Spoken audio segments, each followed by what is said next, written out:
Bapak Ibu Saudara, mari kita buka Alkitab di dalam kitab Ulangan. Mari kita membaca ayat 1 dan ayatnya yang sampai ayatnya yang kedua. Nanti kita lihat selanjutnya. Pasal 28 ayat 1 dan 2. Mari kita baca 3. Jika engkau baik-baik mendengarkan suara Tuhan Allahmu dan melakukan dengan setia segala perintahnya yang kusampaikan kepadamu pada hari ini, maka Tuhan Allahmu akan mengangkat engkau di atas segala bangsa di bumi. Segala berkat ini akan datang kepadamu dan menjadi bagianmu jika engkau mendengarkan suara Tuhan Allahmu, dan seterusnya. Jadi berkat itu akan datang apabila kita baik-baik mendengarkan suara Tuhan Allah kita. Jadi garis bawahi di situ, baik-baik mendengarkan suara Tuhan. Kemudian tidak hanya baik dengarkan, tetapi setelah dengar, setelah tahu, melakukan dengan setia. Maka janji berkat itu Tuhan dia berikan kepada kita. Lalu mari kita baca ayatnya yang ke-15, 3. Tetapi jika engkau tidak mendengarkan suara Tuhan Allahmu dan tidak melakukan dengan setia segala perintah dan ketetapannya yang kusampaikan kepadamu pada hari ini, maka segala kutuk ini akan datang kepadamu dan mencapai engkau. Jadi kutuk itu diperuntukkan, dijanjikan apabila kita tidak mendengarkan suara Tuhan dan melakukan dengan setia di dalam hidup kita, maka kutuk itu akan datang kepada kita. Bahkan tidak hanya datang, tapi di ayat 15 dia bilang akan datang kepadamu dan mencapai engkau. Artinya bahwa kita mau lari kemana? Kutuk itu akan datang mencapai kita, akan sampai kepada kita. Kita tidak bisa lari, kita tidak bisa menghindar, apalagi kita mau menolak. Karena memang Tuhan yang perintahkan kutuk itu datang, tiba dan menimpa kita. Nah, Bapak Ibu Saudara, kita perhatikan bahwa apa saja janji-janji berkat Tuhan tatkala kita mendengar dengan setia, mendengar baik-baik dan melakukan dengan setia perintah Tuhan yang disampaikan. Nah, perhatikan Bapak Ibu Saudara, di dalam ayat 3 Tuhan menjanjikan bahwa diberkati di kota dan di ladang. Pada waktu kita ada di kota, pada waktu kita ada di ladang, kita akan diberkati oleh Tuhan. Sebaliknya di dalam ayat 16, kita ketika tidak dengar baik-baik, melakukan dengan setia, justru kita akan terkutuk di mana? Terkutuk di kota dan terkutuk di ladang. Jadi Bapak Ibu Saudara, kita di kota, kita di ladang, tergantung bagaimana sikap kita. Yang kedua, ketika kita dengar baik-baik, lakukan dengan setia, ayat 5 bilang, kita diberkati, bakul kita, adonan kita. Sebaliknya dalam ayat 17, bakul dan adonan itu juga akan menjadi terkutuk. Makanan kita, segala sesuatu yang kita nikmati, adonan itu menjadi terkutuk. Bakul adonan kita. Adonan ini kan apa? Bakul ini apa? Tempat simpan makanan ya. Kemudian adonan, berarti ada adonan di dalamnya, bahan makanan. Itu menjadi kutuk, tidak mendatangkan berkat bagi kita, tidak mendatangkan kesehatan bagi kita. Tetapi adonan itu menjadi kutuk bagi hidup kita. Saya kelewatan tadi di ayat 4 ya. Kalau kita baik-baik dengar suara Tuhan, ayat 4, ayat 11 bilang bahwa diberkati buah kandungan kita, diberkati hasil bumi kita, dan diberkati hasil ternak kita. Jadi kandungan kita diberkati, hasil bumi diberkati, ini kebun-kebun. Kemudian hasil ternak kita, hewan-hewan peliharaan kita diberkati oleh Tuhan. Di dalam ayat 18 perhatikan bahwa di dalam area itu juga kutuk akan datang kalau kita tidak dengar baik-baik, lakukan dengan setia. Maka terkutuk kandungan kita, terkutuk hasil bumi kita, terkutuk hasil ternak kita. Lalu di dalam ayatnya yang ke-6, pada waktu dengar baik, lakukan dengan setia, diberkati waktu masuk, diberkati waktu keluar. Dalam ayatnya yang ke-19, sebaliknya, kita akan terkutuk ketika kita masuk dan kita terkutuk ketika kita keluar. Dalam ayat 7, perhatikan bahwa waktu kita dengar baik-baik, lakukan dengan setia. Ayat 7 dia bilang, Tuhan akan memukul mundur para musuh-musuh kita. Orang-orang yang berbuat jahat kepada kita, Tuhan pukul mundur. Tetapi sebaliknya, ayat 25, kalau kita tidak setia dengar baik-baik, kita akan, Tuhan biarkan kita terpukul kalah. Dan Tuhan biarkan bahwa mayat kita jadi makanan binatang. Wah, jadi kita lihat ada duka cita yang begitu luar biasa. Mayat itu Tuhan biarkan bergelimpangan di mana-mana, menjadi makanan burung. Wah, ini luar biasa Bapak Ibu Saudara. Kalau kita mengerti ini baik, kita akan gentar luar biasa kepada Tuhan. Kita akan lebih bijaksana menilai semua fenomena yang terjadi di dalam dunia ini. Kemudian di dalam ayatnya yang ke-8, berkat atas lumbung, atas usaha, segala sesuatu yang kita buat, kita kerjakan, itu diberkati oleh Tuhan. Tuhan yang memberkatinya. Sebaliknya di dalam ayat 23, kalau kita tidak taat, tidak setia, dengar baik-baik, lakukan apa yang menjadi perintah Tuhan. Ayat 23 dia bilang bahwa langit di atas kepalamu akan menjadi tembaga dan tanah yang di bawah pun menjadi besi. Langit jadi tembaga, tanah bumi ini jadi besi. Perhatikan kalau tanah itu jadi besi, langit itu jadi tembaga. Padahal langit ini kan semua yang baik kita terima dari atas. Hujan kita terima dari atas. Tapi kalau langit itu jadi tembaga, kita mau harapkan apa? Tidak ada sesuatu yang baik yang akan turun datang kepada kita. Tanah yang mau kita kerjakan justru jadi besi. Bapak Ibu bisa tanam sesuatu di atas besi, tidak akan mungkin, tidak akan berhasil, tidak mungkin, dan itu mustahil luar biasa. Kemudian kita perhatikan ayatnya yang ke-23 tadi ya, kita tidak rasakan berkat Tuhan. Semua yang kita buat, kita kerjakan, berkat itu seperti dia lewat saja. Lewat di depan kita tanpa kita nikmati, tanpa kita rasakan, tanpa kita alami berkat itu. Kemudian di dalam ayatnya yang ke-9, ke-10, kita akan ditetapkan sebagai umat yang kudus. Dan semua bangsa akan melihat bahwa Allah itu beserta dengan kita. Sebaliknya di dalam ayat 21, Bapak Ibu Saudara, waktu kita tidak taat kepada Tuhan, Tuhan akan menghukum kita dengan segala macam penyakit sampar. Perhatikan ayat 21.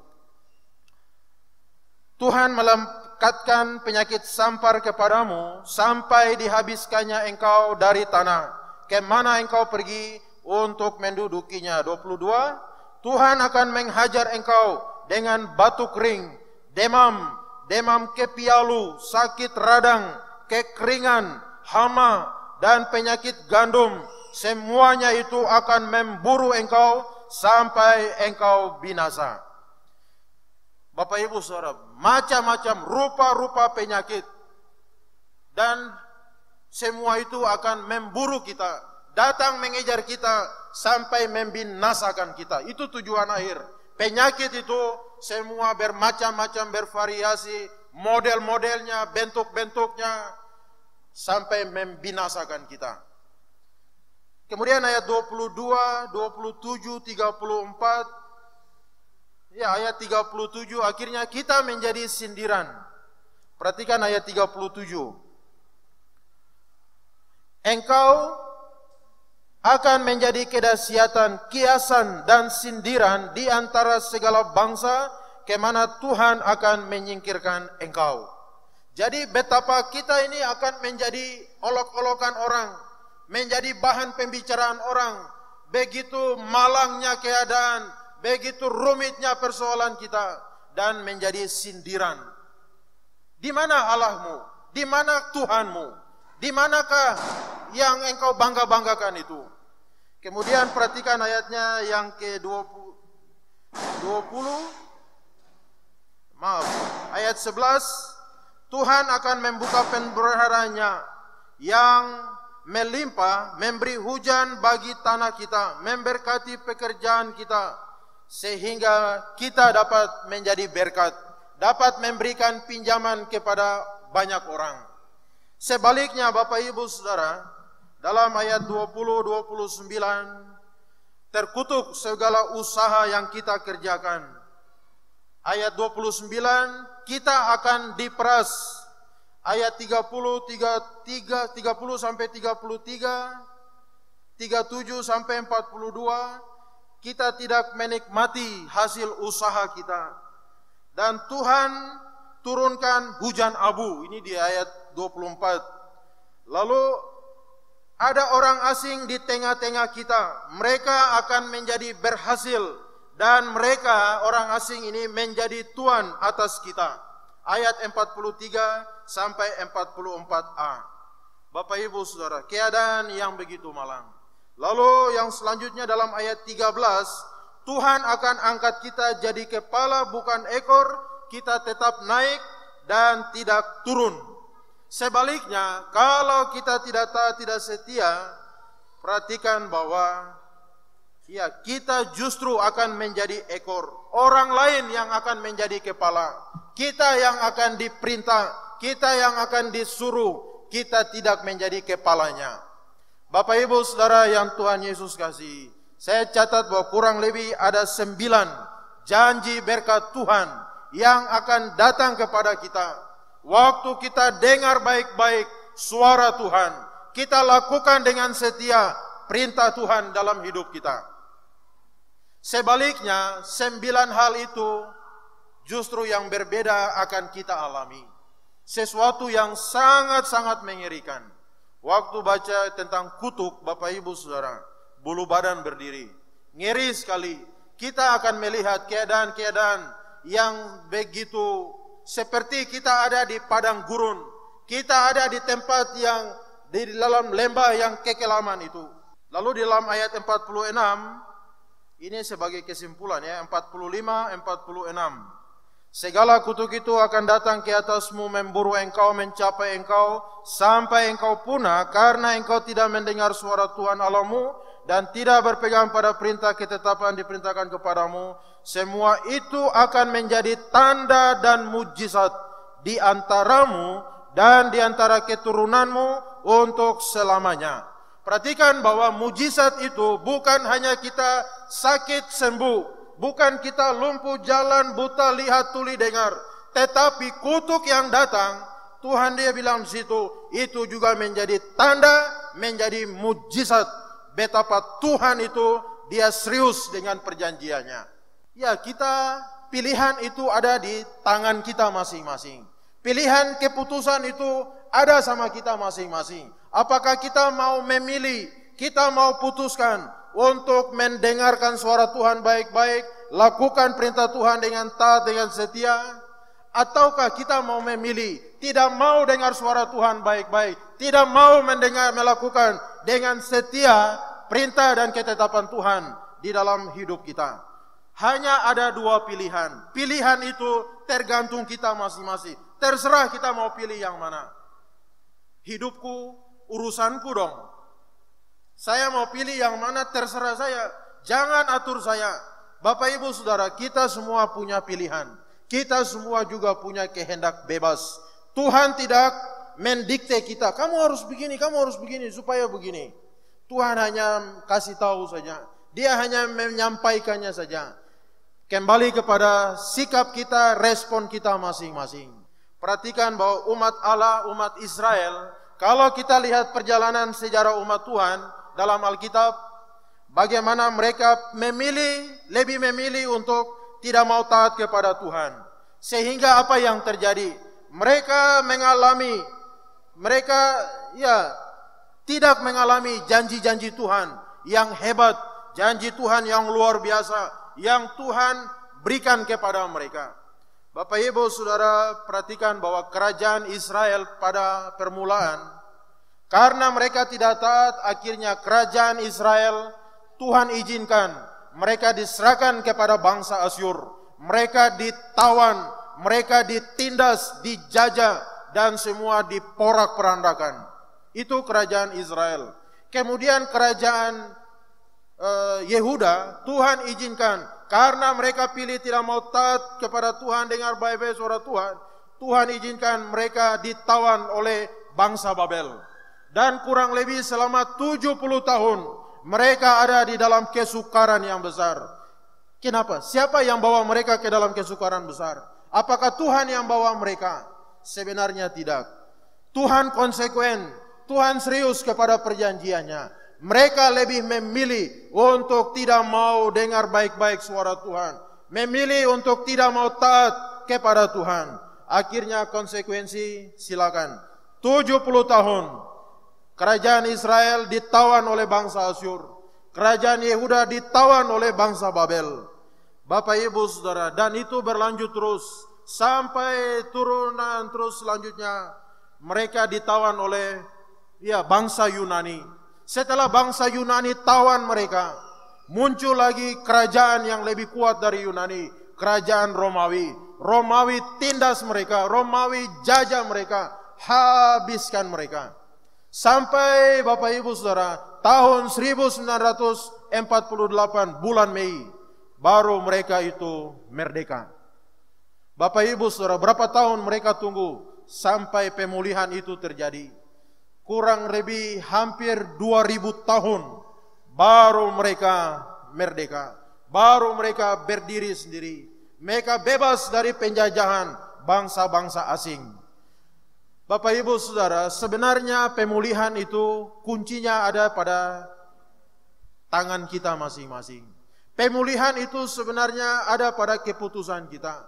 Apakah kita mau memilih untuk taat kepada Tuhan, setia kepada Tuhan, ataukah sebaliknya?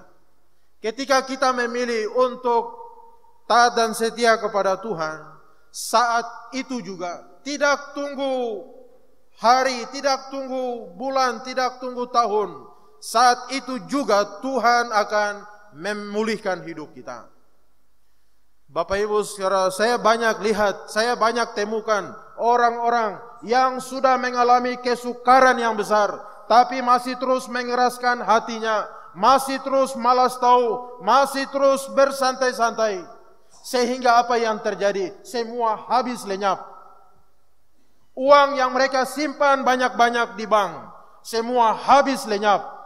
Tanah habis dijual, barang-barang mobil habis dijual. Hanya untuk apa? Untuk memulihkan suatu keadaan.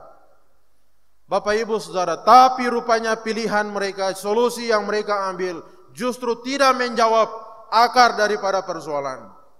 Tunggu sampai semua sudah habis, tidak ada apa-apa, baru mereka mau datang kepada Tuhan. Bapak Ibu Saudara, seringkali kita justru mau mengeraskan hati kita. Tuhan mau pulihkan kita. Rancangannya itu rancangan yang baik atas hidup kita. Tapi kita lebih memilih rancangan kita sendiri. Kita justru paksa Tuhan.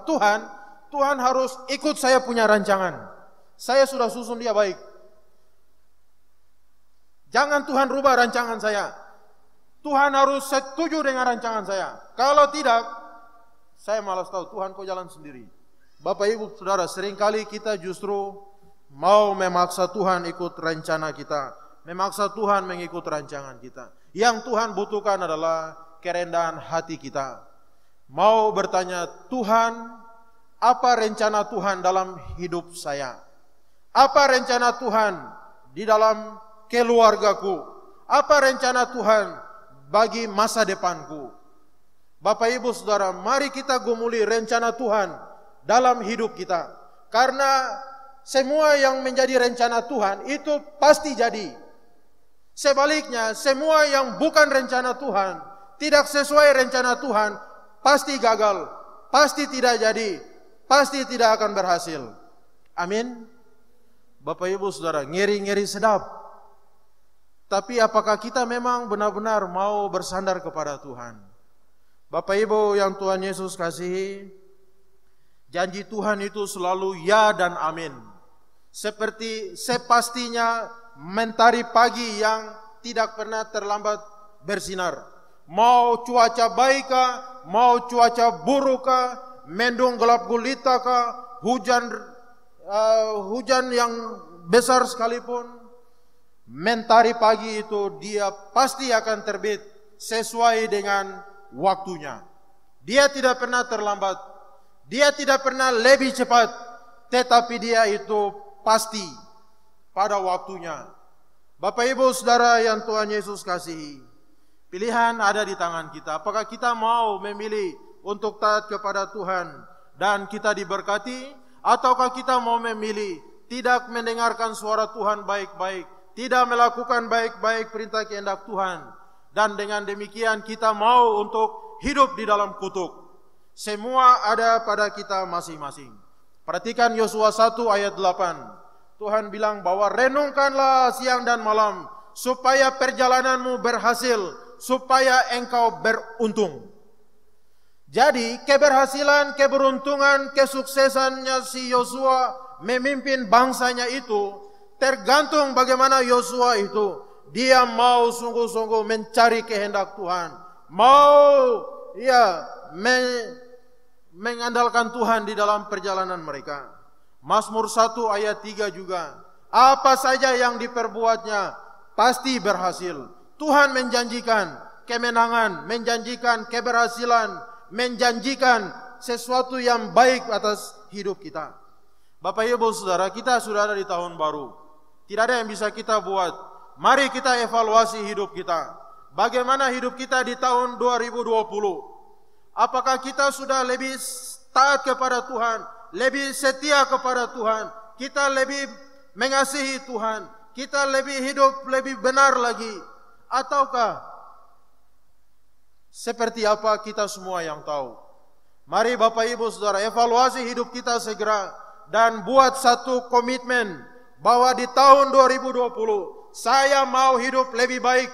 Saya mau hidup untuk lebih setia lagi, lebih melayani lagi, lebih memuliakan Tuhan lagi, lebih benar lagi. Saya mau untuk melangkah lebih baik daripada hari yang kemarin. Kalau kita tidak membuat evaluasi, kalau kita tidak buat komitmen, maka hidup kita akan jalan di tempat. Dan kita tidak akan pernah maju-maju. Kita tidak akan pernah berubah. Justru kita sama seperti kemarin. Bahkan kita mau pakai prinsipnya Tuhan ya. Tuhan tidak berubah. Kemarin, sekarang, selama-lamanya. Saya juga tidak mau berubah. Wah, ini bahaya ya. Bapak Ibu Saudara yang Tuhan Yesus kasihi, tahun ini mari kita buat komitmen.